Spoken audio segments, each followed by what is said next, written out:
Exit poll जिस तरह से नतीजे बता रहे हैं, अपना अनुमान बता रहे हैं कि भारतीय जनता पार्टी जो है वो तीसरी मर्तबा सरकार बनाने जा रही है और प्रधानमंत्री मोदी जी हैट्रिक लगा रहे हैं। लेकिन जो सीटें बता रहे हैं एनडीए की, वो कहीं ना कहीं चौंकाने वाले हैं। क्या वाकई ये एग्जिट पोल जो है नतीजों में बदलेगा? क्या वाकई हैट्रिक जो है वो लगेगी?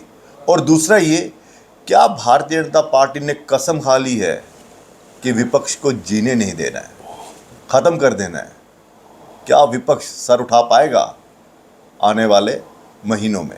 इसी पर बातचीत करने के लिए विक्रम रंधावा जी हैं, पूर्व एमएलसी और भारतीय जनता पार्टी के तेज तर्रार नेता। इनसे हम बातचीत करेंगे कि क्या एग्जिट पोल सही है या फिर जिस तरह से विपक्ष कह रहा है कि भाई साहब ये गोदी मीडिया है, इसीलिए इस तरह की एग्जिट पोल जो है वो दिखाए जा रहे हैं। ऐसा नहीं है।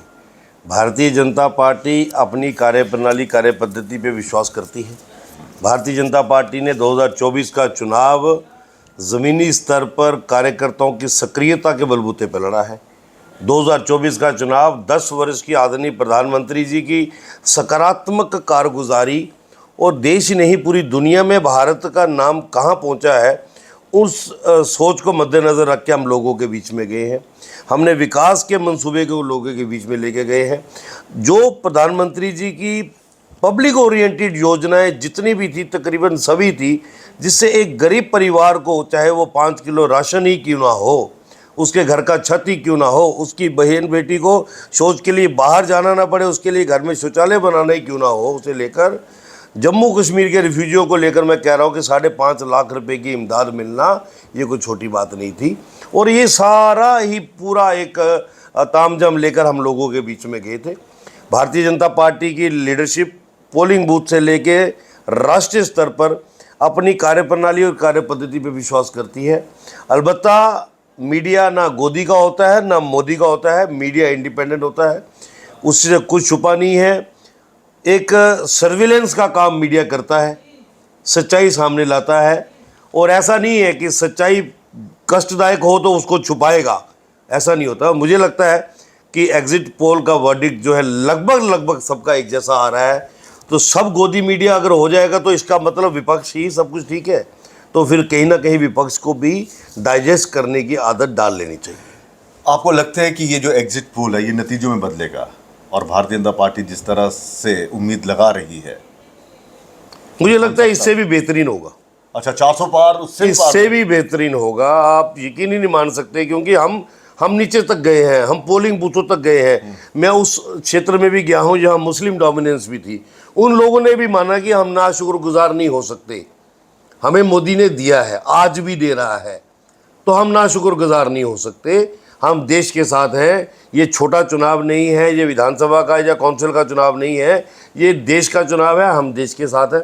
और मुझे लगता है कि बहुत बड़ी तादाद में देश भर में, जम्मू कश्मीर में भी मुस्लिम समुदाय का वोट भी भारतीय जनता पार्टी की तरफ, खासकर महिलाओं का, जिनका जीवन सुरक्षित हुआ है, जिनके जीवन में निकाह करने से लेकर अगले दिन की सुबह तलाक के साथ होगी, ये भी सोच चलती थी कि पता नहीं आज ससुराल हूँ, कल कहीं मायके पे या सड़कों पे रहूँगी, तो वो भी उस ट्रॉमा से बाहर निकाला है। और जो मातृशक्ति होती है, जो बहनें होती हैं, जब वो एक ताकत लेके चलती है, तो मुझे लगता है कि नरेंद्र मोदी जी जैसा आशीर्वाद ही देश को मिल सकता था और संभव नहीं था। विपक्ष बार बार ये कह रहा है कि संविधान बदल देंगे अगर ये 400 के, इसलिए मोदी जी ने नारा लगाया है। क्या बदला जा सकता है? अगर संविधान बदलना है तो 272 ही बहुत होती है मेरे ख्याल में। अब नाच ना जाने आंगन टेढ़ा, विपक्ष को बंदा क्या कहे। मैं तो ये कह सकता हूँ कि डॉक्टर भीमराव अंबेडकर जी द्वारा असली जो संविधान था वो कहाँ है, जिसमें हमारे देवी देवताओं के चित्र थे, वो कहाँ है? वो किसने बदला है? जवाहरलाल नेहरू से लेकर राजीव गांधी तक इन्होंने हज़ारों बार उसमें तब्दीलियां लाई हैं, हज़ारों बार। ये कहाँ से आ गए जो नए जो एक्ट बने थे? अब उनको वापस खदेड़ कर असली संविधान जो डॉक्टर भीमराव अंबेडकर जी ने लाया था, सबको साथ लेके चलने का, सबका साथ सबका विकास की सोच का जो संविधान था, वो मुझे लगता है कि लोगों के बीच में लाने की आवश्यकता है, जिसमें देवी देवताओं के चित्र थे, जिसमें भगवान वाल्मीकि जी का चित्र है, जिसमें प्रभु श्री राम का चित्र है, हाँ, ये जिसमें संविधान। गुरु गोविंद सिंह जी का चित्र है। वो कहाँ है संविधान? वो कहाँ? जवाहरलाल नेहरू साथ ले गए, इंदिरा गांधी साथ ले गई। तब्दीलियां लाने की जरूरत थी देश में। अब मुझे लगता है कि और ये सुधार करना है। यस, 2024 का वर्डिक्ट जो है ये बहुत ही बेहतरीन चलिए, रास्ते पे ठीक लेके है। जाएगा। विपक्ष को जीने देना है या नहीं जीने देना है? हम तो विपक्ष को साथ लेके चलने वालों में से हैं। हमने खुद पूरी उम्र विपक्ष साथ में लेके काटा चलना है। कि मतलब कि उसी को मर्ज कर लेना कि आप बीजेपी में। हम कहते हैं opposition for the sake of opposition करो ना भैया, सकारात्मक अपोजिशन करो। जो सरकार देश के लिए ठीक कर रही है उसका भी हमने विरोध करना है। उनको पूछिए आपका प्रधानमंत्री कैंडिडेट कौन है, बोले मोदी को हराना है। आपका समूह का नेता कौन है, मोदी को हराना है। मतलब यही केजरीवाल जो कांग्रेसियों को गाली देता था, वो कह रहा था कि मोदी को हराने के लिए, अमित शाह मोदी जी की जोड़ी को खत्म करने के लिए देश तो क्या विदेश की किसी ताकत से भी जुड़ना पड़ेगा तो केजरीवाल पीछे नहीं हटेगा। ये तो करैक्टर के लोग थे विपक्ष में। तो दुनिया ने, मुझे लगता है कि पूरे भारत के वोटर्स ने बड़ा एक सही निर्णय लिया है। अलबत्ता 4 तारीख का इंतज़ार है और मुझे लगता है कि मंगलवार का दिन है, बजरंगबली अपना आशीर्वाद देंगे। पहले भी आशीर्वाद दिया है, प्रभु श्री राम के मंदिर का निर्माण हुआ है।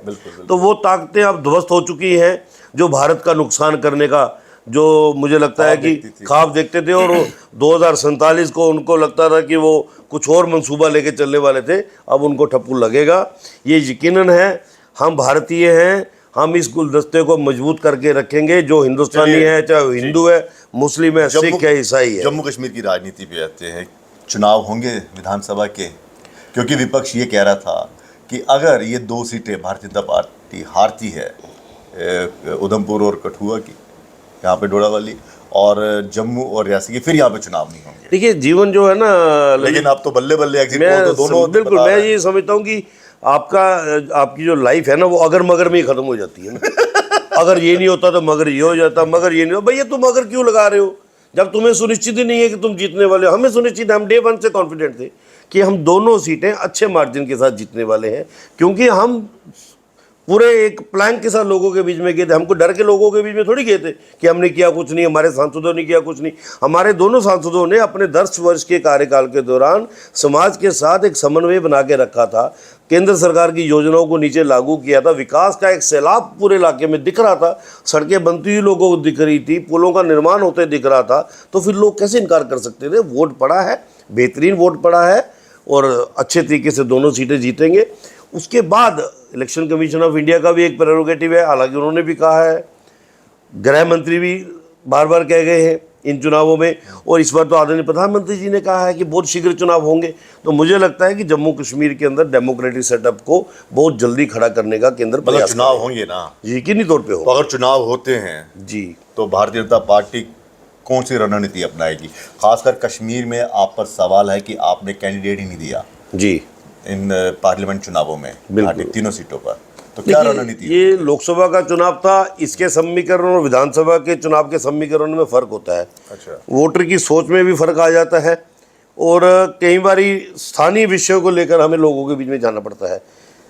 हमारे साथ ऐसा लग रहा था कि जैसे सज्जाद लोन का समूह है, अवतार बुखारी साहब की पार्टी है, वो समहाउ एक किस्म का एनडीए का ही हिस्सा है।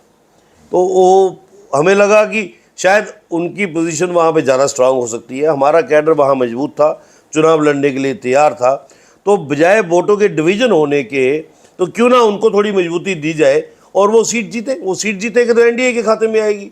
तो जीत रहे और हैं। मैं ये यकीनन कह सकता हूँ कि बारामूला से पीपल कॉन्फ्रेंस के सज्जाद लोन अच्छे वोटों से सीट जीतेंगे और हमारी रजौरी अनंतनाग की सीट जो है वो अपनी पार्टी के कैंडिडेट जो हमारे जफर मनाज साहब हैं अच्छे वोटों से जीतेंगे। और जितने भी ये इफ्स एंड बट्स लगे हैं, अगर मगर लगा है, इनको 4 तारीख को विराम लगेगा।